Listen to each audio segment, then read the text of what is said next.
افسانه‌های جالب، قصه‌های رنگین، دلیری و چالاکی قهرمان‌های افسانه‌های خلق تاجیک در برنامه خواب شیرین برای بچه‌های عزیز و شیرین از رادیوی تاجیکستان.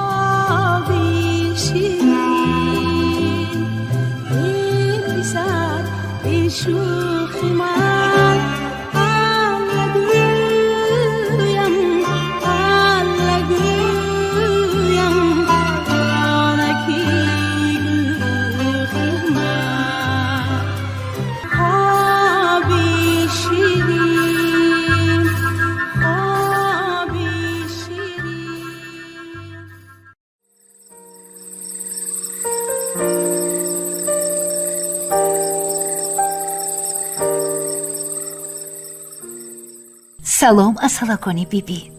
انا شب شد، وقتی افسانه خوانی هم آمد.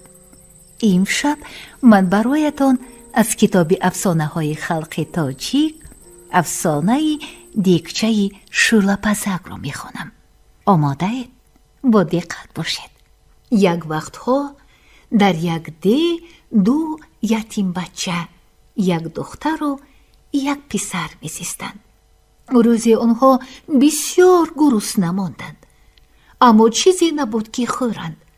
دخترک شاید یگان خوراکی پیدا کنم گفته به کوچه برآمد و رفته ایستاده بود که پیرزنی را دید. کمپیر یک کوزه آب را با عذاب برداشته می آمد.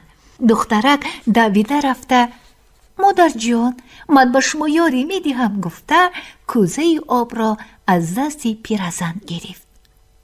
هر دو کوزه را با نوبرد برداشته به خانه پیرزن آوردند. پیرزنی از دختر منتدار از او حال و احوال پرسید. برادرک که دارم من، گفت دخترک، ما هر دو یتیمیم، پدر و مادر و خویش و تبار نداریم، در خانه‌مون خوردنی نماند، شاید در یگانجا خوراکی پیدا کنم گفتم رفتم که شما را دیدم بیبی جان.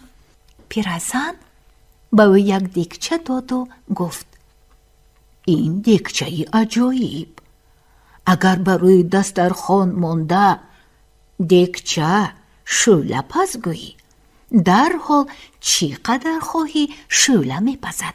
رحمت دیگچه بس گویی بس میکند، لیکن هر بار دیگچه را نغزکک شسته پاک کرده در جای تازه و آساده گذاشتی، بالایش را پوش.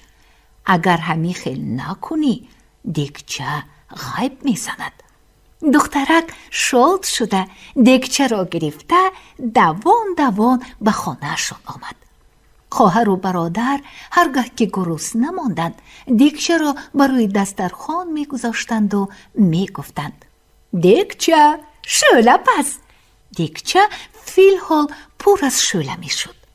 یک روز دخترک پیش دوگانه هایش رفت و زود برنگشت.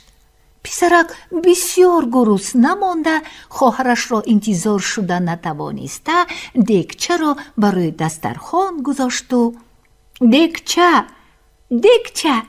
شوله پس گفت. دیگچه پر از شوله شد. رحمت دیگچه بس گفتن در کار بود، اما پسرک این گپ را فراموش کرد. در کار نه، دیگر نپس گویان داد زدن گرفت. دیگچه باشد بیست شوله می برآورد. روی دسترخوان پر شد، روی خانه پر شد، روی حولی هم پر شده شوله به کوچه برآمد. آدمان طبق و کاسه هایشان را پر کرده گرفته بردند. تمام ده از شوله سیر شد، ولی از دیگچه همانا شوله می ریخت. کوچه و پس کوچه و باغ و راغ را فرا گرفته به صحرا برآمد. مردم به چار طرف دویده دیگچه دیگر نپس گفته فریاد میکردند و از این داد و فریاد نتیجه حاصل نمیشد. فریاد مردم به ده همسایه به گوش دخترک رسید. دخترک تازان آمده دید که همه جا را شعله بخش کرده است. وی فهمید که چی حادثه روی داده است. تمامی آوازش را سر داده گفت رحمت رحمت دیگچه، بس. دیگچه بس کرد. دخترک با شعله غوطیده به خانه در آمد. پسرک در تاقچه نشسته گریه میکرد. دادر جون، گفت دخترک به دادرکش، اگر تو گپی درکاری را در خاطر نگاه نداری و ویران کرده گویی، انا همین خیل می شود. دیگچه تا کلان و کارگر شدن یتیم بچگان با آنها خدمت کرد و همین که خواهر و برادر کلان و کارگر و پولیاب شدند، دیگچه با آنها در کار نشده ماند. دیگچه را به کنج انبارخانه در آورده ماندند و فراموش کردند. بعد دختر به شوهر برآمد و پسر زن گرفت. دیری نگذشته هر دو بچه دار شدند، یک پسرچه و یک دخترچه. پسرچه و دخترچه شیر خورده کلانکک و شعله خورک شدند. گفتند خواهر و برادر، بچه هایمان شعله خورک شدند، دیگچه در کار، همان دیگچه شعله پزک در کار. همین خیل گفتند و شتابان به انبارخانه در آمده دیدند که دیگچه نیست. گبی کمپیر به یادشان رسید. دیگچه را با آبی گرم نغزکک شسته پاک کرده در جایی تازه و آزاده گذاشته بالایش را پوشید و هیچگاه از خاطرتان نبرارید. انا همین خیل نکنید دیگچه غیب می زند.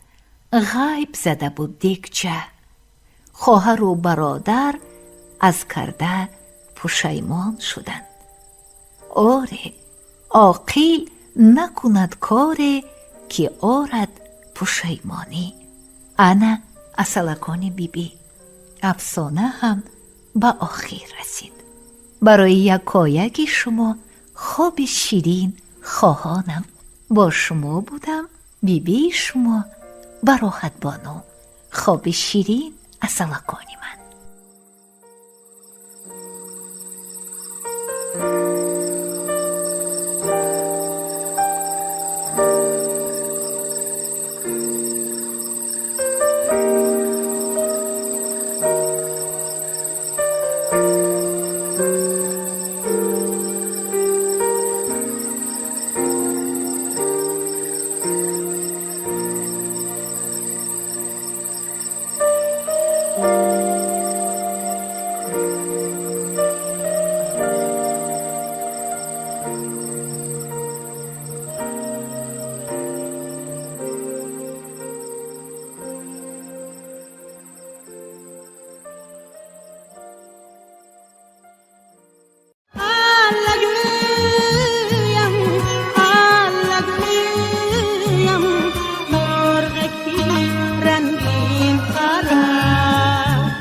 افسانه‌های جالب، قصه‌های رنگین، دلیری و چالاکی قهرمان‌های افسانه‌های خلق تاجیک در برنامه خواب شیرین برای بچه‌های عزیز و شیرین از رادیوی تاجیکستان.